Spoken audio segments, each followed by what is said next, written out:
यदि कोई कहे भैया हमने तो देखा है नाम का प्रभाव कि पत्थर में कमल उत्पन्न हो गया, बोले मान लेना, संशय मत करना, दिमाग खराब है। पत्थर में कहीं कमल होता है?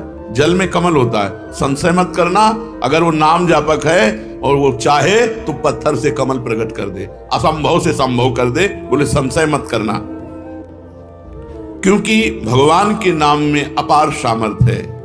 नाम को सुनने से, नाम को स्मरण करने से भीलनी सबरी भी परम भाग्यवती तथा शील और पुण्यमयी बन गई।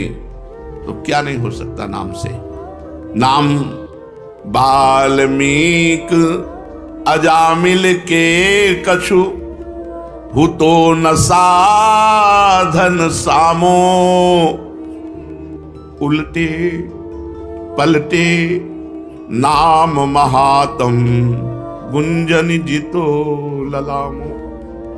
वाल्मीकि जी, अजामिल जी, इनके पास तो कोई साधना नहीं थी, केवल उल्टे पुल्टे भगवान का नाम जप किया। भगवान की नाम महिमा ने घुंघची को जवाहरात बना दिया, घुंघची को जवाहरात बना दिया, अर्थात जो बेकार था उसे महामूल्यवान बना दिया उल्टे पुल्टे नाम जप करने से। परम रत्न स्वरूप हो गया, वो भगवत स्वरूप हो गया।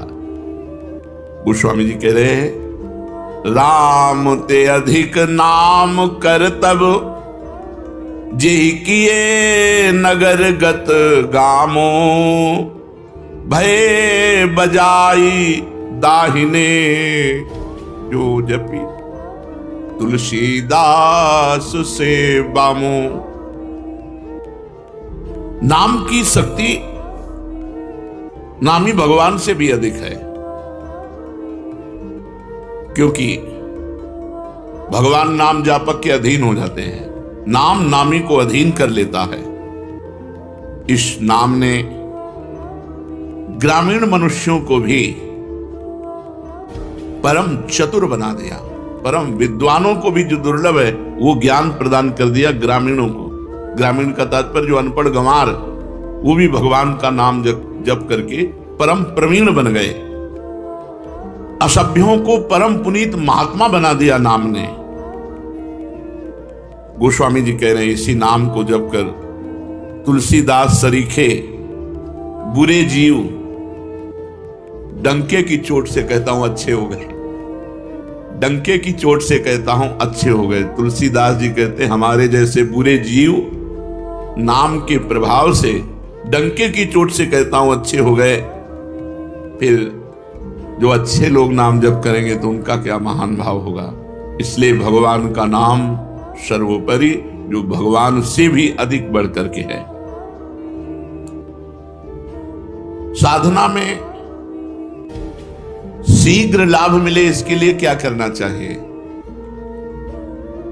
इसमें 3 चीजों की नितांत आवश्यकता है, 3 बातों की नितांत आवश्यकता है, जिससे आपकी साधना शीघ्र बढ़ेगी और फलदायी हो जाएगी। जितने भी भजन विरोधी भाव हैं उनका त्याग करना, चाहे वो व्यक्ति हो, चाहे वो वस्तु हो, चाहे वो स्थान हो, चाहे वो अंदर की वृत्ति हो। वृत्ति, व्यक्ति, वस्तु, स्थान के संग से जिससे हमारा भजन छूटे उसका त्याग कर दे। उस वृत्ति का, उस व्यक्ति का, उस भोजन का, उस वस्तु का, उस पदार्थ का, उस स्थान का, जहां हमें भजन में बाधा पड़ जाए। अगर शीघ्र साधन बढ़ाना है, भगवत प्राप्ति करनी है, तो ये नियम लेना है कि जिस व्यक्ति के संग से भजन छूटे, जिस वस्तु के खाने से भजन छूटे, जिस स्थान में जाने से भजन छूटे, जिस दृश्य के देखने से भजन छूटे, वो हमें सब छोड़ देना चाहिए। शीघ्र आपकी साधना बढ़ेगी और भगवत प्राप्ति के योग्य आपको बना देगी। पहला, वस्तु, व्यक्ति, स्थान जो हमारे भगवत चिंतन को छुड़ाए, उससे हमें दूरी बना लेना है। दूसरा, निरंतर भगवत भजन को पकड़े रहना है। जैसे तूफान चले तो पहाड़ का आश्रय ले लेते हैं, कोई मजबूत वस्तु का आश्रय ले लेते हैं, ऐसे कलिकाल और माया का तूफान चल रहा है जो हमें उड़ा करके विषय प्रपंच में फंसा सकता है। तो भगवान के नाम रूपी पहाड़ का आश्रय लिए, राधा राधा राधा, हर समय नाम जप। और भगवान की रुचि उत्पन्न करने वाले वस्तु, व्यक्ति, स्थान का संग, तीन बातें। भगवान का विस्मरण करा दे, ऐसे वस्तु, व्यक्ति, स्थान के संग का त्याग, निरंतर भगवान के नाम का जप, आश्रय भगवान का, इस कोटि से नाम जप द्वारा जैसे तूफान आए तो हम मजबूत वस्तु का, तो यहां तूफान ही चल रहा है, काम, क्रोध, लोभ, मोह, मद, मत्सर, कलिकाल के कराल, जितने भी दुराचार की प्रवृत्तियां हैं, ये सब तूफान की तरह आती हैं और साधक को भ्रष्ट कर देती हैं। अगर साधक नाम का आश्रय लिए है तो बच जाएगा। तीसरा, हमें ऐसे व्यक्ति, वस्तु, स्थान का संग करना है जिसके दर्शन से, संभाषण से, खान पान से, वहां पहुंचने से हमारा भजन होता है। उस स्थान, उस वस्तु, उस व्यक्ति का मुझे संग करना है। अगर ये तीन बातें जीवन में है तो साधना बहुत जल्दी बढ़ेगी और फलदायी हो जाएगी। क्या साधना में प्रारब्ध बाधा पहुंचाता है? हाँ, यदि कड़ाई से भजन करोगे, जिद्दी स्वभाव बना के, कुछ भी हो जाए भजन नहीं छूटने वाला, तो आपका प्रारब्ध भी पीछे हट जाएगा। नहीं, आपका प्रारब्ध आपके भजन को रोक देगा। शरीर पीड़ा, विषय भोग का प्रारब्ध, कोई घटना का प्रारब्ध, कड़ा नियम। जैसे पूज्य राधा बाबा जब त्रिपुर सुंदरी भगवती का अनुष्ठान कर रहे थे तो खड़ाऊं फिसली और अंग टूट गया, पर उनकी साधना में बाधा नहीं पहुंची, तो प्रारब्ध क्षीण हो गया, प्रारब्ध पीछे हट गया और वो साधना सफल हुई। त्रिपुर सुंदरी का जो आराधना का फल है उनको प्राप्त हुआ, देवी का साक्षात्कार हुआ। जब हम साधन मार्ग में चलते हैं तो हमारा बुरा प्रारब्ध आता है, स्त्री आकर्षण के रूप में, गंदे व्यक्ति के रूप में, विपत्ति के रूप में, शरीर रोग के रूप में। यदि हम शिथिलता पूर्वक साधना करेंगे तो बाधित हो जाएंगे, यदि कड़ाई से नियम पूर्वक, मर चाहे जाऊं भजन नहीं छोड़ेंगे, तो हर प्रारब्ध क्षीण होता चला जाएगा और उसकी साधना आगे बढ़ जाएगी। कड़ाई से यदि साधना के नियम पालन किए जाएं तो उसमें प्रारब्ध भी नष्ट हो जाता है, नहीं तो प्रारब्ध भजन मार्ग को छीन कर देगा। कहा जाता है भजन का अभ्यास करो, तो यह अभ्यास क्या है? शरीर को बार बार भगवत सेवा में लगाना, मन को बार बार भगवान के नाम में लगाना, बुद्धि को बार बार भगवान के चरणों में लगाना, इसी को अभ्यास कहते हैं। बार बार शरीर से भगवान की सेवा करो, बार बार मन से भगवान का सुमिरन करो, बार बार बुद्धि को भगवान के रूप चिंतन में लगाओ, भगवान के महत्व में लगाओ, ये अभ्यास है। साधन में तत्परता नहीं आती जैसी आनी चाहिए, उसका क्या कारण है? पूर्ण श्रद्धा नहीं होती, वहां तत्परता नहीं आती। जब हमें महत्व, बुद्धि और श्रद्धा हो जाएगी कि मुझे भगवत प्राप्ति ही करनी, तो साधना में तत्परता आ जाएगी। ये नियम है कि जहां हमारी महत्व बुद्धि होती है वहां हमारा चिंतन होता है, जहां चिंतन होता है उसी के मिलन की तत्परता आती है। तो प्रधान कारण है श्रद्धा ना होना, महत्व बुद्धि ना होना, इसलिए साधन में तत्परता नहीं आती।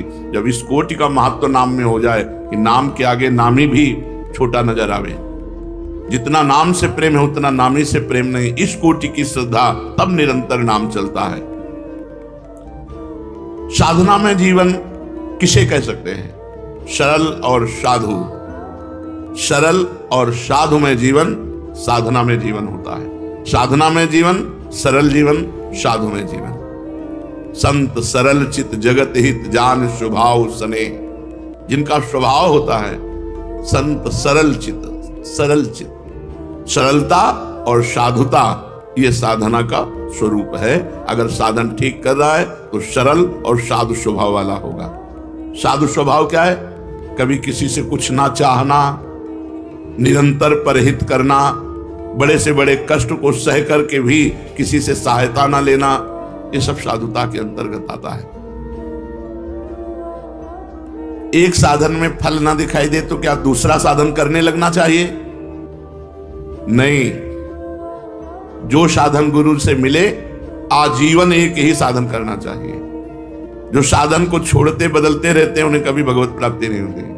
10 दिन नाम जप किया, 15 दिन योग किया, 20 दिन वो वैराग्य किया, ये ऐसे लोग ठीक। जो साधन पकड़ो आजीवन वैसे ही चलते रहो। जिस साधन को पकड़ो सारी आयु उसी में खपा दो, इस जन्म में ही भगवत प्राप्ति हो जाएगी, परम पद पर प्रतिष्ठा हो जाएगी। जो साधन पकड़ो आजीवन, जो नियम, जो दिनचर्या आजीवन वैसे चलते रहो, उसको बदलाव मत करो, तो निश्चित भगवत प्राप्ति हो जाएगी, निश्चित परम पद प्राप्त हो जाएगा। ये जो बार बार गुरु बदलते रहते हैं, साधन बदलते रहते हैं, इनसे बड़ा अपराध बनता है। ये साधक वादक नहीं है, मनमानी स्वच्छंद अपने आचरण करके वो अपने को सुखी समझते हैं। कहा जाता है कि साधना में व्यभिचार ना हो, तो ये व्यभिचार का तात्पर्य क्या है? साधना में व्यभिचार है अपने इष्ट को छोड़ करके, अपने गुरु को छोड़ करके दूसरे की तरफ लुभायमान होना, दूसरी प्रणाली स्वीकार कर लेना, दूसरी भजन प्रणाली स्वीकार कर लेना, यह साधना में व्यभिचार है। अपने इष्ट और गुरु में ही हमारी भजन प्रणाली जो है वही चले। जैसे अपने यहाँ है नाम, मंत्र, वाणी, सेवा, यही जीवन है। व्रत, नियम, संयम में सब कुछ नहीं। निरंतर नाम जप करो, मंत्र जप करो, वाणी जी का गायन करो और 8 पहर स्वामिनी जी की सेवा में रहो। यही हमारी दिनचर्या है। हमारा जो अंतिम लक्ष्य है वो श्री जी की सेवा है। 8 पहर स्वामिनी जी की दासी भाव से, सहचरी भाव से सेवा, तो अपनी प्रणाली में ही रहे। अन्य प्रणाली स्वीकार करना साधना में व्यभिचार है। विश्व में किसी भी उपासना का खंडन न करे और अपनी उपासना को सर्वश्रेष्ठ माने और अपनी उपासना को कभी बदले ना, ऐसा साधक अव्यभिचारी साधक कहा जाता है। और जो बार बार अपनी साधना को बदलता है वो व्यभिचारी साधक है, वो लक्ष्य को प्राप्त नहीं कर पाता। क्या साधना की जो हमें अनुभूति हो रही है उसे प्रकट करके किसी को बता देने में हानि होती है? अपनी साधना और साधना की सफलता कभी भी किसी से नहीं बतानी चाहिए, नहीं बाधा पड़ जाएगी, पक्का बाधा पड़ जाएगी। आपकी दिनचर्या क्या है और आपकी अनुभूति क्या है, मरते दम तक, जब तक भगवत साक्षात्कार न हो जाए तब तक न बताओ। भगवत साक्षात्कार हो गया फिर तो कोई घाटा पड़ने वाला है ही नहीं। साधन काल में साधक को अपनी साधना और साधना की अनुभूति कभी किसी को भी नहीं बतानी चाहिए। चाहे कितना कोई आत्मीय हो, घर का हो, प्रेमी हो, अपनी साधना की और अपने साधन की अनुभूति की बात कभी नहीं कहनी चाहिए। आप कई बजे उठते हो, आपकी क्या साधना है, क्या 6 बजे ठाकुर जी उठा देते हो, जो करवा लेते हो, उसको प्रकट नहीं करना कि हम पूरी दिनचर्या अपनी खोल के रख दी, उसकी अनुभूतियां खोल के रख दी, ठप हो जाएगी, आपकी दिनचर्या बाधित हो जाएगी। नहीं होगी, जैसी चल रही थी वैसे नहीं होगी। बिल्कुल ये 100% की बात है, इसमें 1% भी मिलावट नहीं। 100% ये हम खुद अनुभव करके देखा। अगर दया करके, करुणा करके अपनी बात बता दी तो हमारी बात में फर्क पड़ गया, हमारी साधना में बाधा पड़ गई। तो साधना और उसकी अनुभूति ये दोनों तब तक छुपाता रहे जब तक भगवत साक्षात्कार ना हो जाए। बहुत संभाल कर गरीब के धन की तरह इसे गुप्त और सुरक्षित रखो। जीवन पर्यंत साधना का अभ्यास किया, मृत्युकालीन पर्यवसान क्या है, फिर क्या है? तो जो जीवन भर साधना करता है, मृत्यु काल में उसके पूरे जीवन का टोटल लगाकर भगवत स्मरण दे दिया जाता है। जैसे आप जीवन भर पाप किए हो, बीच में कुछ थोड़ा साधन पुण्य, दान पुण्य, वो नहीं माना जाएगा, उसका भोग तुम भोगना। और जीवन भर जो किया उसका टोटल लगा के भगवत विस्मरण तुम्हें करवाया जाएगा, क्योंकि तुम्हारी दुर्गति होगी। और जिसने भगवान नाम जप किया है तो उसको पूरे जीवन का आंकड़ा लगा करके कि इसमें अधिक क्या किया, तो बोले भजन, तो अंतिम समय भजन का स्मरण दो। तो जो भागवती का अधिकारी हैं वो अंतिम समय उसको भगवत स्मरण दे देते हैं और उसको भगवत प्राप्ति हो जाती है। पूरे जीवन का आपका कार्य ही अंतिम परिणाम पर अवलंबित है। पूरे जीवन आप जो करते रहे वही अंतिम परिणाम में आपको चिंतन दिया जाएगा। वो अंतिम में आप चिंतन नहीं करते, वो दिया जाएगा। छा गया भगवत चिंतन, या भूल गए भगवान को, छा गया संसार का कोई चिंतन। ये पूरा टोटल तुम्हारे पूरे जीवन का टोटल होगा मृत्यु के समय। 1 सेकंड में पूरा आंकड़ा फिट कर दिया जाता है। कभी कभी इससे चूक हो गई, नहीं जीवन भर प्रयास किया भजन का, तो दे दो भगवत स्मरण। कभी भूल चूक से भगवत स्मरण कर लिया, नहीं जीवन भर पापाचरण किया, तो भगवान की स्मृति नहीं आएगी। वैसे लक्षण वाले जो उसको योनि मिलनी है वैसे चिंतन उसका बनेगा। यदि प्राण जाने के 2 दिन पहले ही बेहोश हो गया है तो उसकी गति क्या होगी? 2 दिन पहले भजन किया, मरने के 2 दिन पहले ही बेहोश हो गया, अब उसकी गति क्या होगी? क्योंकि अंतिम समय तो उसे होश है नहीं। उस दशा में 2 दिन पहले जो अंतिम चिंतन हुआ था उसी का भावी गति होगी। 2 दिन बेहोश होने के पहले जो चिंतन हुआ था उसी से उसकी गति होगी, वही उसकी अंतिम चिंतन गति मानी जाएगी। इसलिए हर समय नाम जप करो, पता नहीं कौन सी श्वास आखिरी हो। अंत समय में भगवत स्मरण किस प्रकार का होता है? जिसने जीवन भर भगवान का स्मरण किया उस समय भगवान छा जाते हैं उसके दिमाग में। वो राधा राधा नहीं कहेगा, किशोरी जी छा जाएंगे उसके दिमाग में और उन्हीं के चिंतन में उमरेगा। इसीलिए जीवन भर माला चला रहे हैं, जीवन भर भजन कर रहे हैं कि अंतिम समय हमारा बन जाए। तो अंतिम समय क्या होगा? हमारे इष्ट देव आकर के छा जाते हैं। श्री राधिका निकुंज मंडली तत्र तत्र हृदय में विराजताम। श्री स्वामी जो अपनी परिकर के साथ प्रकाशित हो गई। इसका साधन क्या है कि अंतिम समय हमें भगवत स्मरण हो ही जाए। संपूर्ण जीवन निष्पाप और भगवत चिंतन परायण रहो। संपूर्ण जीवन निष्पाप, कोई पाप करने की चेष्टा ना करो और खूब नाम जप करो, तो अंतिम समय प्रिया प्रीतम तुम्हारे दिमाग में छा जाएंगे। संपूर्ण जीवन भजन में लगाए तो संसारिक कार्य कैसे करें? जागतिक कार्य भी तो हैं, व्यापार है, नौकरी है, और भी सब कार्य है। आप कहते हो हर समय भजन करें तब अंतिम समय, तो कैसे संभव हो सकता है? स्वकर्मणा तमभ्यर्च भगवान ने आदेश किया। भगवान के आदेशानुसार आप चाहे जहां जो भी कार्य कर रहे हैं धर्मयुक्त, वो आपकी पूजा मानी जाएगी। आप ऑफिसर हो, आप जज हो, आप वकील हो, कुछ भी हो, आपका जो कर्म है वो निष्पाप होना चाहिए। वो धन के निमित्त से दोष को छुपा करके निर्दोषी को दंड दे दे, अपराध बन गया, पाप बन गया। आप अपने धर्म से चूक कर लिए, घूस लेकर के अपराधी को छोड़ दिया और निरपराध को दंड, आपसे पाप बन गया। व्यापार आप कम तौल रहे हैं, ज्यादा दाम ले रहे हैं, आपसे अपराध बन गया। नहीं तो स्वकर्मणा तमभ्यर्च, आपका स्वकर्म ही भगवान की पूजा बन जाएगी। किसानी, खेती, व्यापार जो भी आप कर रहे हैं, यदि धर्म पूर्वक करें और नाम जप करें तो और पूजा बने न बने, वो आपका कर्म ही पूजा बन गया और भगवान की प्राप्ति हो जाएगी। इस पूजन में सामग्री की आवश्यकता नहीं होती, सिर्फ धर्म की आवश्यकता होती है।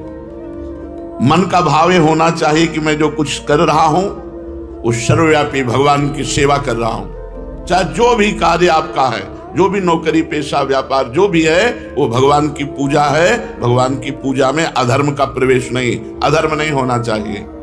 तमभ्यर्च स्वकर्मणा, आप जहां हो धर्म के अनुसार आचरण करो, सब बात बन जाएगी।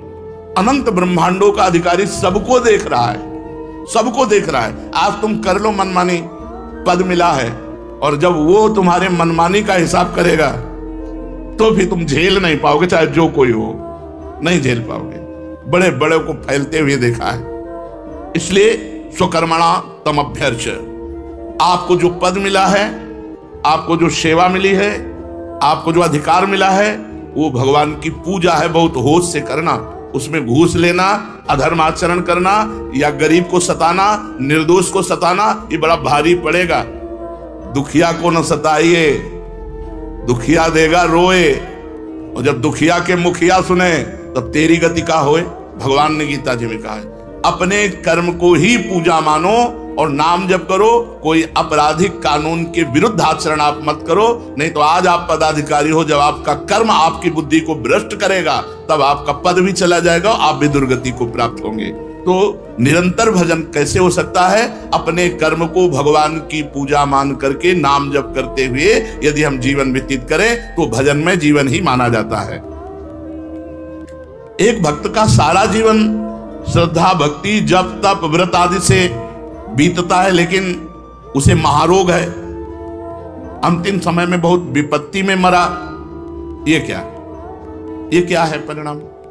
एक भक्त है जो पूरे जीवन भजन करता है और उसको महारोग, असाध्य रोग और विचित्र प्रकार की विपत्तियां देकर के उसका अंतिम समय पूरा हो, भारी कष्ट देकर, ये क्या है?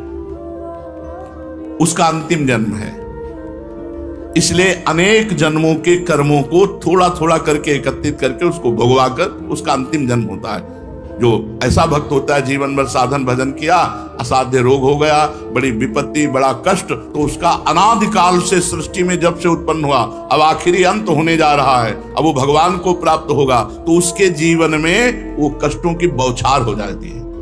बोले ये कष्ट, ये कष्ट, ये कष्ट। पापी आदमी देखो मौत से घूम रहा है और वो दिन भर भजन करता है तो बड़ा परेशान है, उसके शरीर को बड़ी पीड़ा है, असाध्य रोग है, आदि आदि। तो ये पूर्व प्रारब्ध सब नष्ट हो रहे हैं उसके, क्योंकि उसका अंतिम जन्म है। अचल डटे रहना चाहिए, हिलना नहीं चाहिए, भयभीत नहीं होना चाहिए, श्रद्धा भक्ति से और भजन बढ़ाते रहना चाहिए, कष्ट सहन करना चाहिए। अंतिम जन्म भगवान की कृपा से इस संसार की आवागमन चक्र से वो मुक्त हो गया। इसलिए बड़े बड़े संतों को भी भीषण पीड़ा में, कष्ट में देखा जाता है। साधन मार्ग में ये बड़ी विभिन्नता देखी जाती है। ये क्यों? रुचि, समझ, चित्तवृत्ति का प्रवाह, अंतःकरण का मलिन होना अलग अलग। किसी की रुचि अलग है, थोड़ा भजन किया, थोड़ा प्रपंच किया।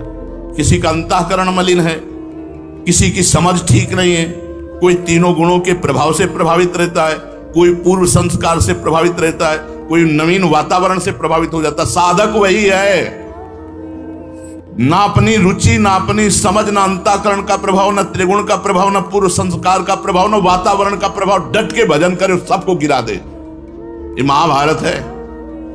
डट के भजन करे, सबको रौंद डाले। पूर्व संस्कार, प्रारब्ध, ये वो सब। भजन में अपार सामर्थ्य है।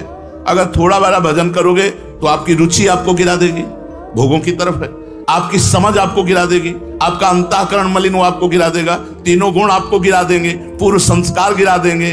भजन डट के करो और भजन हट के करो। देखो अभी सब पूर्व संस्कार मिट जाएंगे, प्रारब्ध क्षीण हो जाएगा, रोग का प्रभाव नहीं पड़ेगा, समझ ठीक हो जाएगी, रुचि नाम में, भगवान में हो जाएगी। तो हम एक शब्द में जानना चाहते हैं कि साधक हम कौन है। किसे कह सकते हैं कि ये साधक है? जिसने अपने सांसारिक बंधनों के काटने के लिए निरंतर नाम जप का नियम ले लिया, वही साधक है। निरंतर नाम जप का नियम जिसने ले लिया, वही साधक है। संसार बंधनों को काटने के लिए जिसने निरंतर नाम जप का नियम लिया, वही साधक है। वैसे साधक अपनी साधना को बचाने के लिए क्या करे? सत्संग, रोज सत्संग। इससे साधना बचेगी, बढ़ेगी और पचेगी भी। साधना जब नहीं पचती है तो भला फुलरा होता है, अपने साधन का अहंकार होता है, वो दिखाई देता है साधन का अहंकार। एक बार एक संत नाव में जा रहे थे, तो एक तपस्वी योगी थे, सिद्धि प्राप्त थी, तो गंगा जी में खड़ाऊ पैर करके वो चलते हुए जब बीच में पहुंचे तो उनका, ए महात्मा यही भजन करते हो, नाव में बैठे हो? तो चुप बैठे। पार हुए, नाविक से कहा, भैया कितने रुपया? बोले 2 रुपया। 2 रुपया। फिर उन महात्मा से कहा, जिन गंगा जी को भगवान शंकर अपने मस्तक पर धारण करते हैं, तू अपने योग के प्रभाव से उन पर पादुका पहन के आया, सारी तेरी तपस्या नष्ट हो गई। जो 2 रुपए में काम बना, पूरे जीवन की तपस्या प्रदर्शन में तूने नष्ट कर दिया, तेरे पास कुछ नहीं रह गया। विचार करना मेरी बात का।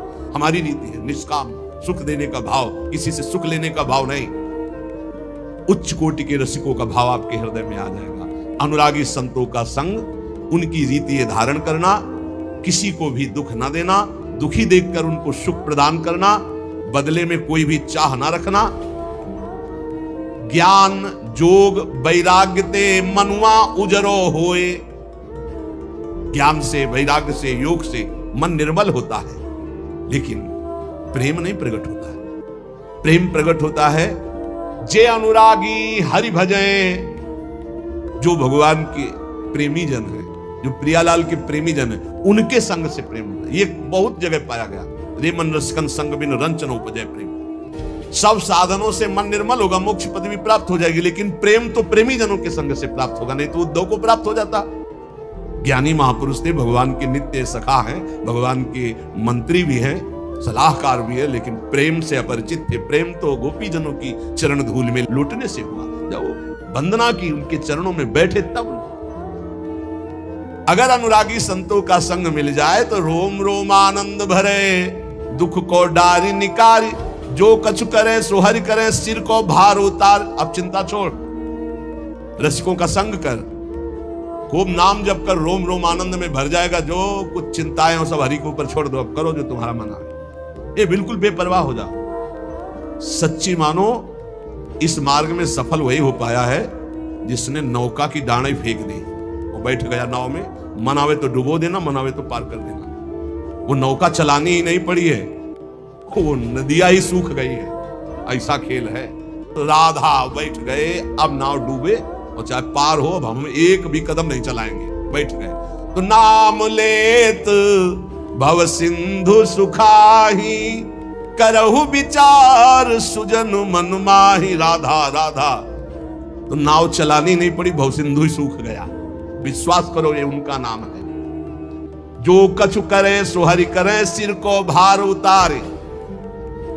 अब आप विचार करो, अगर प्राण समर्पित वृंदावन को, तो आज कैसी सेवा कर रहे हैं। हजारों नेत्रों से प्रभु प्यार दे रहे हैं। मेरी लाडली, मेरे प्यारे, कितने रूपों, इतने हाथों से प्रभु सेवा कर रहे हैं, इतने रूपों में सेवा कर रहे हैं। जहां केवल भरोसा, आज उनकी हर सेवा, हर, कैसे हम तुम्हें बताएं। बस कह रहे जो कछु करे सो हरि करे, सिर को भार उतार। अपनी चिंता एक बार छोड़ दे प्रभु के चरणों में। जो पहले मिले हैं वो पहले की बात देखे हैं कि आज नहीं समझ सकते हो।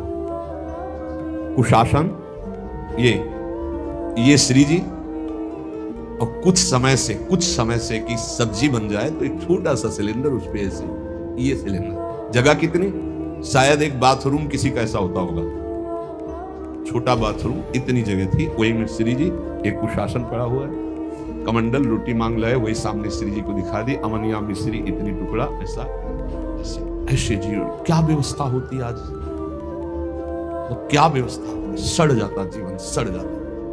भगवान का भरोसा, भगवान की आश्रित, तो फूल जैसे इस भारी प्रारब्ध को मिटा रहे हैं, फूल जैसे। जो कछु कियो सो लाडली, लाडली करे सो अब होई। अभी तक जो कुछ किया मेरी लाडली ने, अब आगे जो कुछ करेंगे सब लाडली जी करेंगे। कैसे कैसे, मतलब हर कदम कदम पे केवल उनकी कृपा ही कृपा, दुलार ही दुलार दिखाई देता है, दुलार ही दुलार। जो कछु कियो सो लाडली, लाडली करे सो होई, और लाडली करे सो होएगो, तो अब निर्भय हो गए सोई। मस्त हो जाओ। ये आज का सत्संग जो है ना, ये नित्य बिहार के अष्टाचार्यों में से है श्री स्वामी ललित किशोरी देव जी महाराज, जिनकी बात बिहारी जो हाथ जोड़ के सुनते हैं, क्योंकि बिहारिंजू की ठसक में उनकी सहचरी है, पक्की बात समझ लें। अब जो कुछ करे सो लाडली, निर्भय होए के सोई। तो बोले देखो बाबा कह रहा कि सो अब कोई काम करने की जरूरत नहीं है। नहीं, मुझे नहीं कह सकते। काहू केवल भजन को काहू के आचार, व्यास भरोसे कुंवर के सोवत पाव पसार। ये स्थिति है निश्चिंतता, निर्भयता, बेपरवाही। शरीर से जो क्रियाएं भागवती हो रही प्रभु को अर्पित है, नाम जप कर रहे, भरोसा दृढ़ प्रियाजू का, बेपरवाही का नाम यहाँ पैर पसार कर सुना है। अब मुझे कल्याण और सुख और मोक्ष, ये सब कर्म धर्म यहाँ बटे जेवरी, मुक्ति भरे यहाँ पानी, मुक्ति भरे यहाँ पानी, यहाँ परिहारी है मुक्ति। ये केवल बातें नहीं है, वो सब जब आगे बढ़ोगे तो आपको भी वही आ जाएगा, जो लिखा है वही आ जाएगा। जो कछ कियो सो लाडली, अभी तक जो कुछ हुआ है तुम्हारे दम से हुआ है, तुम वृंदावन अपने दम से आए हो, तुम बैरागी खुद बने हो। एक भी हमें बता दे कि मैंने घोर वैराग्य धारण किया है। आप जो कुछ हो, जो कुछ कियो सो लाडली, अब आगे भी लाडली करे सो होई, और लाडली करे सो होएगो, अब निर्भय होए के सोई। मस्त हो जाओ भाई। ये रोना धोना, ओवर थिंकिंग परेशान किए। राधा राधा राधा, मस्त। छोटी सी जिंदगी, छोटा सा दिमाग, भारी थिंकिंग, सोच, भारी सोच पैदा गए। फिर हम इसी बार बार सुना रहे हैं, लाडली करे सो होएगो, निर्भय होए के सोई। और लाडली क्या करेंगी? उनकी मुस्कान मात्र करोड़ों मोक्षों को भी तुच्छ कर देने की सामर्थ्य रखती है। श्री राधा किंक्रीणाम लुठते यो चरण रथ होता सिद्धि कोटि। दूसरी बात, अब आगे के दोहे को जरा होश में सुनना। उत्तम करें सो लाडली, मध्यम हम सो होई। जो अच्छा हो रहा है मेरी लाडली की प्रेरणा से हो रहा है, जो गलती हो रही है वो मेरी गलती है, मैं चूक कर रहा हूं। ये भक्त का हृदय होता है। यही बात निश्चय करे तो हरि को प्यारो होई। गोस्वामी जी, गुण तुम्हार समुझे निज दोषा। ये उत्तम भक्त का लक्षण। गलती हुई है, मेरा अपराध है, नाथ में बहुत नीच हूं, उत्तम कार्य बन गया, ये मेरी लाडली जी की कृपा से हुआ। भली भली सब हरि करें भूली अपनी ले। भूल हो गई, मेरे से गलती हुई। अच्छा हुआ मेरे प्रभु ने करवा दिया। प्रेम प्रीति रस रीति मन में रहो कि गे, चाहे घर में रहो चाहे जंगल में रहो। एक बात समझ लो, अगर अपराध बनता है तो उसे तुम स्वीकार करो, मेरे से गलती हो गई। अच्छा होता है तो मेरी लाडली जी ने कर, और है भी ऐसा। जब ऐसा आप स्वीकार करोगे, आपका हृदय जलेगा तो लाडली जी कृपा कर देंगी, भोक्ता अहम को खींच लेंगी, कोई अपराधी नहीं बनेगा। सावधान, सुवत पाव कसार से कह रहे सावधान, नित हरि भजय। और फिर अंत होई जो भूल, तो तन मन की सुधि ना रहे ताचिन हरि अनुकूल। ये दूसरा गूढ़ सिद्धांत। बड़ी सावधानी से भजन करें। अब कोई अपराध बन गया, कोई गलती हो गई, हरि उसका संग नहीं छोड़ेंगे, हरि उसके पक्ष में रहते हैं, अपराध को तत्काल भस्म कर देते हैं, उसका पतन नहीं होगा। ध्यान रखना, एक अलग सिद्धांत है। सावधान होकर अपने भजन मार्ग में लगा हुआ है, अचानक कोई अपराध, कोई चूक, कोई गलती हो गई, हरि हृदय में बैठ के तत्काल भस्म कर दिए, उसका कोई आगे पीछे के जोड़ में नहीं लगेगा। अरे बहुत बड़े लाभ का मार्ग है। मन इंद्रिय को बस करे। तीसरी बात, बड़ा जितेंद्रिय, बड़ा मनोनिग्रही है, मन को अपने अधीन कर लिया, इंद्रियों को अधीन कर लिया। लेकिन भगवत प्रेमी महात्माओं का संग नहीं हुआ तो भगवत प्रेम नहीं हुआ। तो हरिसो न भई पिछानी, तो तन छूटे कहां जाएगो, यह भ्रम ना जानी। अब पता नहीं कहां जाएगा, कोई भरोसा नहीं, क्योंकि हरि से परिचय नहीं हुआ, बड़ा जितेंद्रिय। यही गुप्त बात रसिकों से समझी जाती है। यद्यपि भक्त अनन्य जो विषय इंद्रियन बस होए, कर्मठ कोटि जितेंद्रियन ते ही समलाय न कोई। न जितेंद्रिय न मनोनिग्रही है। पर हमारे माई श्यामाजू को राज है, तो कहां जाएगा, बोले श्यामाजू के पास जाएगा। इसकी समानता करोड़ों जितेंद्रिय नहीं कर सकते, करोड़ों कर्मकांडी नहीं कर सकते। बोले क्यों? क्यों? श्यामा श्याम का अनन्य है। वो बोले ये, बोले मन इंद्रिय को बस करे, जितेंद्रिय मनोनिग्रही है, पर श्यामाजू की दशक नहीं, हरि से प्रेम नहीं। बोले हम परिणाम में नहीं बता सकते कहां जाएगा ये। ज्ञान जोग वैराग्यते, ये दुर्लभ है धाम। ये जो बात कही जा रही ना भरोसे की, ये ज्ञान से, वैराग्य से, योग से भी दुर्लभ बात है। हमारे माई श्यामाजू को राज। यहां के बासी यह चाहे इस ब्रज रज में हो विश्राम, हमारा पूर्ण विश्राम यही हो, यही मरूं राधा राधा राधा, वैसी धूल में धूसरित होकर प्राण त्याग दे, यही ये सर्वोत्तम गति। आचारी सो ठाकुर डरे, ढींग नहीं आवन दे। छूना नहीं, ठाकुर जी भी कहते हैं हमसे भी दूर रहो, हमें भी मत छू। आचारी सो ठाकुर डरे, ढींग नहीं आवन दे। ठाकुर जी नजदीक नहीं आने देते, ऐसी माया भेजते रहते हैं, बहुत ही नहीं अपने को। देखो कुछ बातें ऐसी जो अपनी उपासना के लिए अनिवार्य है, उसमें ये नहीं है कि ये है इसलिए नहीं छुआ जा रहा है, ऐसी बात नहीं है। सब में भगवान है। अगर हे बन करके छूने वाली बात है कि ये तो नीच हमें छू, तो उससे ज्यादा नीच आपका अहम है जो आप समझ नहीं पा रहे। प्रेमी साधु कौमग कह रीजी अंक भरी ले। ठाकुर जी की लीला में पढ़िए, गोविंद कुंड में जब गोविंद स्वामी जी ने अकेला था ठाकुर जी को, तो क्यों? क्योंकि किसके साथ खेलते थे? कान्हा नाम था उसका भी, चतुर्वर्ण में प्रकट हुआ था, चौथे वर्ण में ठाकुर जी उसके साथ खेलते थे। बस ये ध्यान रखना, ज्यादा अपना अहम बढ़ा के कि हम बहुत ऊंचे हैं, छुआ छूत, ये सब ज्यादा अपने को ठाकुर जी नजदीक नहीं आने देंगे, वहां दैन्य का प्रवेश है। आचार्य सो ठाकुर डरे, ढिग नहीं आवन दे। प्रेमी साधु कौमग के रीजी अंक भर ले।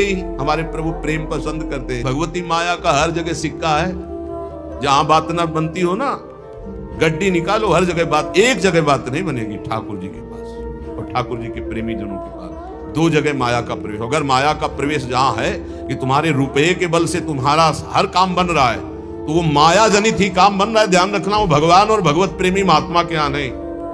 पक्की बात समझ लेना, अगर रुपये के बल से तुम्हारा आदर हो रहा है, जहां किसी की पहुंच नहीं वहां रुपये से पहुंच गए, तो माया ही है, वहां न भगवान है न भगवान के भक्त है। पक्का समझ, और न दर्शन का सुख प्राप्त कर पाएगा।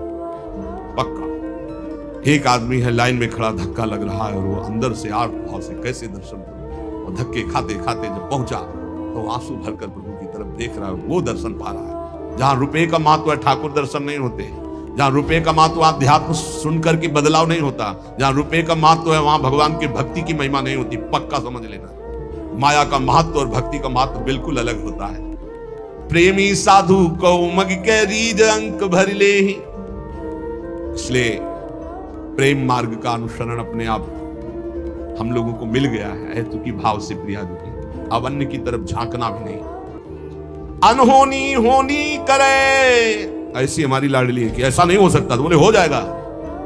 अनहोनी बहुत पापी है, नीच है, इसको परम पद कैसे मिल जाएगा? नहीं मिल जाएगा, मिल जाएगा, पक्का मिल जाएगा। हमारी लाडली में सामर्थ्य है ऐसी। और होनी को मिट जाए, जो होनी होनी पक्की उसको मिटा देंगी। बिल्कुल बेपरवाह हो, मस्त रहो। ये मान लो मेरी बात, जो नहीं हो सकता वो भी लाडली जो कर सकती हो, जो पक्का होना वो बिल्कुल होने ही नहीं देंगी। मेरी लाडली जो में अपार सामर्थ्य।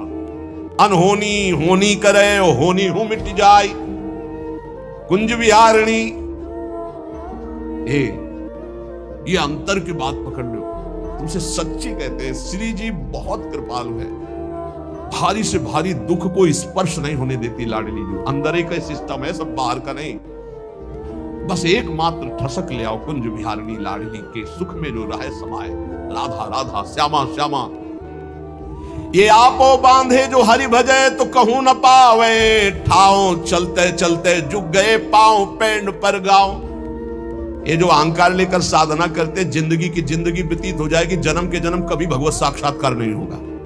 ये चलते चलते मरते रहेंगे, पर इनको भगवत प्राप्ति कोटि कोटि मुनि जतन कराही, वो अंतराम कही आवत। ये विश्वास करो, ये अहंकार को ही समर्पित करना। अहंकार श्री जी के चरणों में दे दो। हमारे माई श्यामा जी को आज ये अहंकार समर्पित कर दो। तो आपा बांधे हरि भजे, कहूं न पावे ठाव।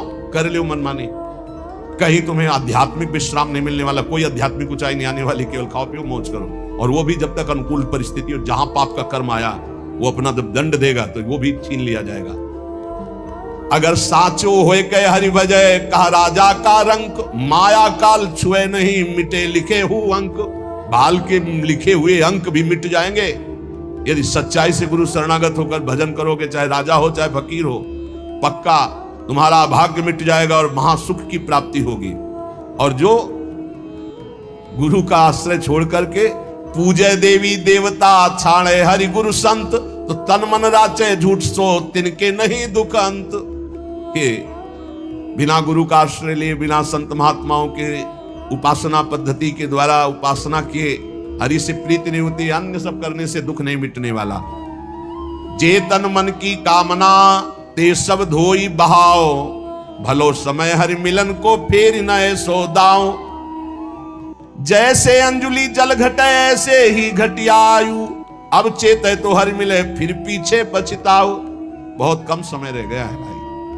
अंजुलि में जैसे जल भर लो, चाहे जितना कस के बांधो खत्म ही हो जाएगा। ऐसे चाहे जितना स्वर्ण भस्म चांदी भस्म खाओ, मरोगे हुई। पक्का सुबह सुबह की बात है। हम सांप ले दे रहे, सच्चाई की बात बताए।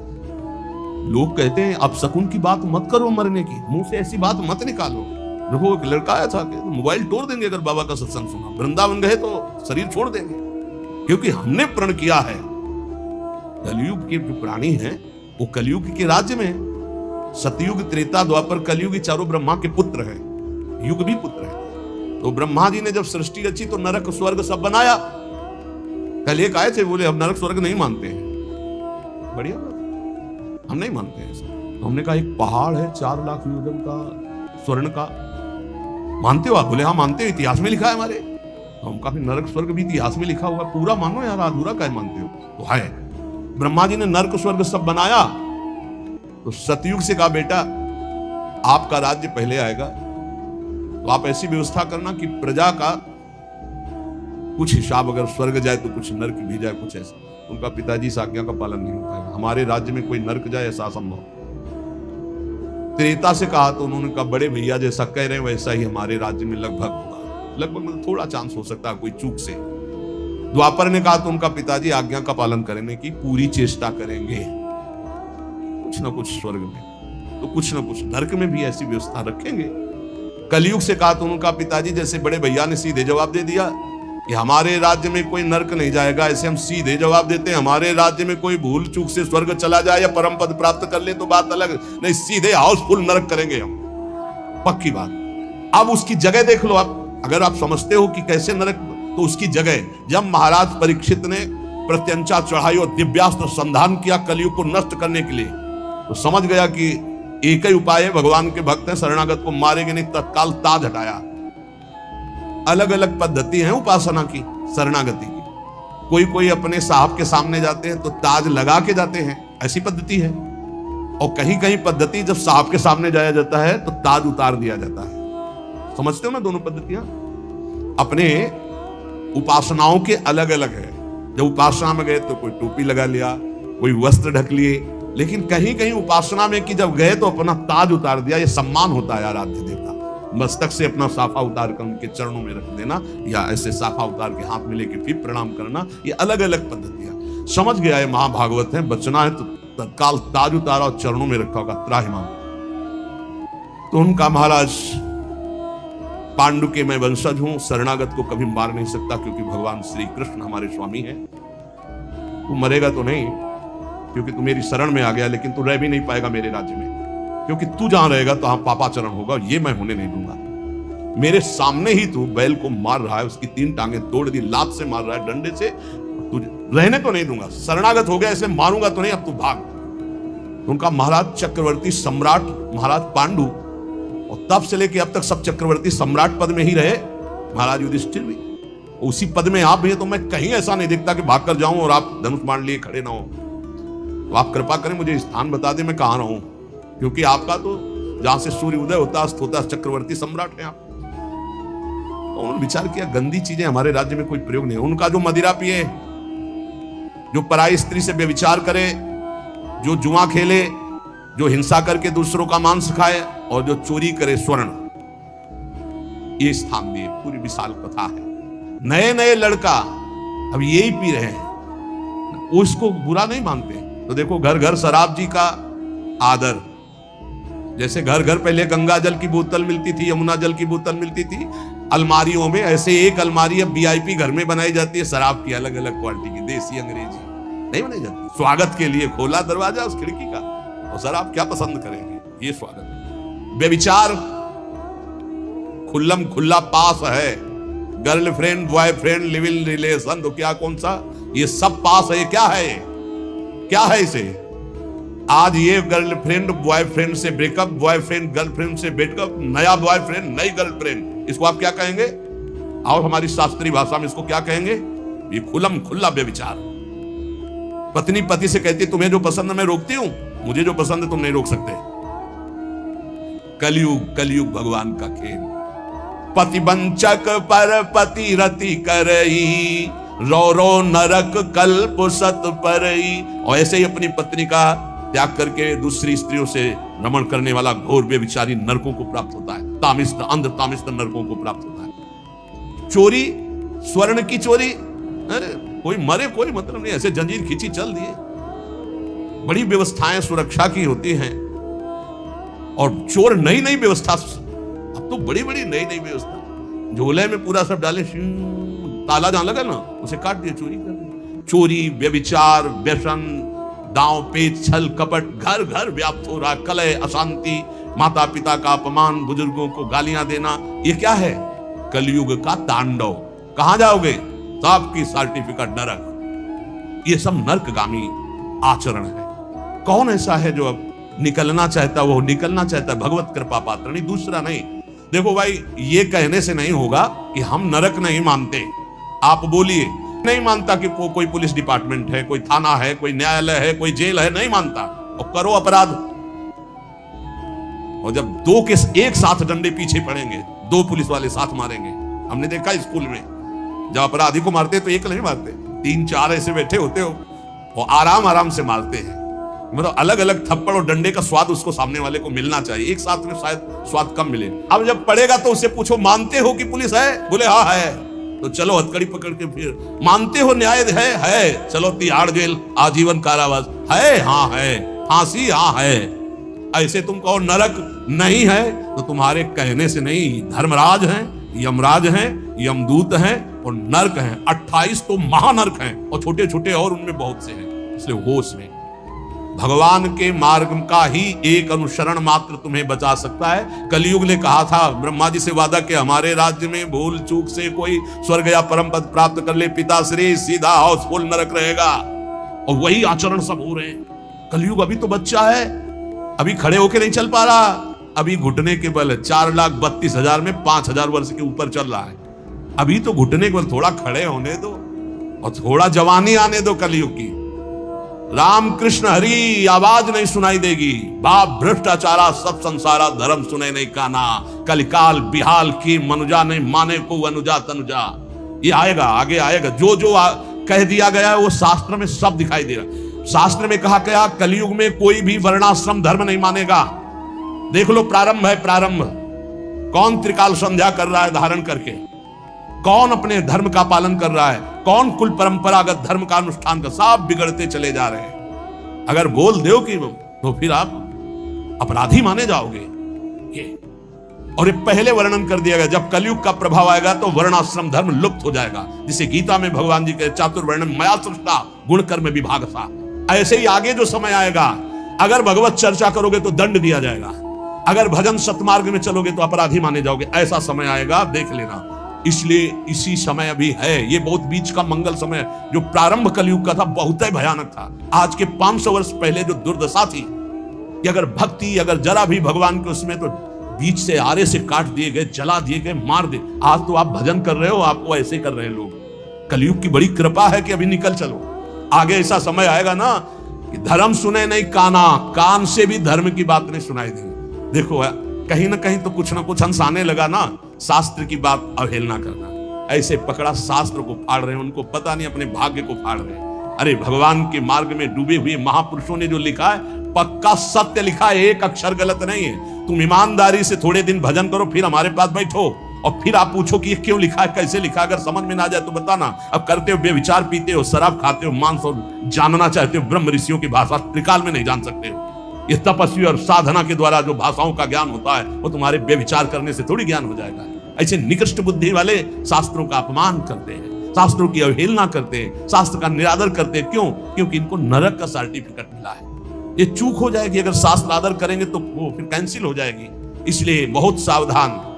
यहां कह रहे हैं कि हरि गुरु टेर कहत है फेरी नए सोदाओ, बार बार तो सो कहो भूले मन समझाओ, महानरक को कोठरा ताही में रतिमानी, हरि गुरु सो कपटी करे ये अति पापी जानी। जाओगे अगर हरि गुरु का आश्रय नहीं, मनमानी आचरण करते हो तो नरक का कोठरा खाली है, भोगना पड़ेगा जाके।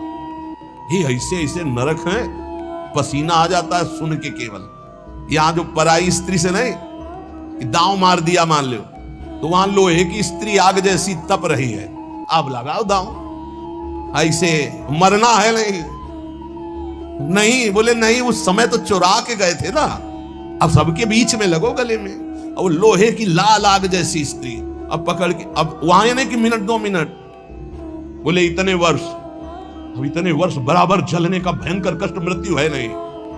थर्राते हैं। यहाँ केवल मुझ में ताव दे लो कि आज दांव लग गया, पराई